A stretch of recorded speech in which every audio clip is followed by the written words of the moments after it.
Championship Wednesday presented to you by Dodge. We are live in Kansas City. The coach, the quarterback, the running back, the pass rusher. Now Travis Kelce live on NFL Network. I mean, can we really compare the two?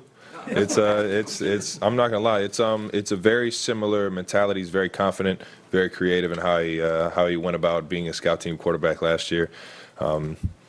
Kind of testing the waters even more so than he did this year, especially during Sundays. So I think it kind of prepared him for the moment, got his confidence going that he can still make the type of throws that in his mind he feels like he can make.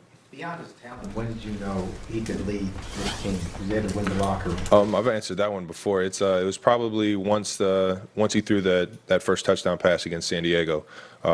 It was a dual read. He kind of had to not only read the defense and see what they were doing, but while the play was going on, either hand the ball off or pull it. And he pulled it and threw a dime right inside a tiny window to Tyreek Hill, who did the rest from there. So I think right then and there, game time decisions, instinctual decisions, put the ball in where it needed to be. When you hear Tom Brady say everybody thinks we suck, how do you react to that? I mean, I don't think they suck. I can tell you that. After that first loss in New England, how did you see him react to that?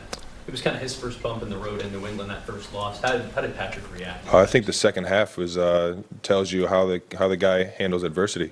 I'm pretty sure he'll even tell you he didn't play that well in the first half.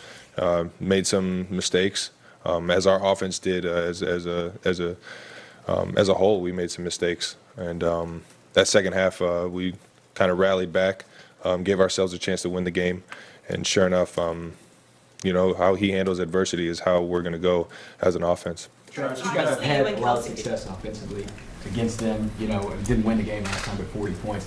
What has worked for you guys against them when they generally don't give up that many points?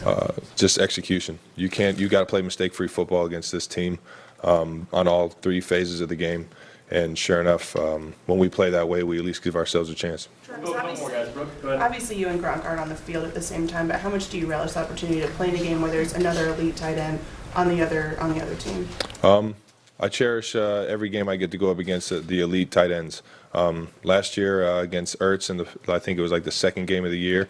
Every chance I've had to go up against Gronk, even when we played in Dallas last year against Jason Witten. I mean, the list goes on, but I think it's definitely one of the games that I'll cherish and I'll remember forever when we get to go up against each other. He denied reports that he could retire after this game. Does that make it more special knowing that you could be playing him in one of his next games? I hope he can play as long as his body and as long as he wants to play. I mean, I think he's a hell of a player, that's for sure.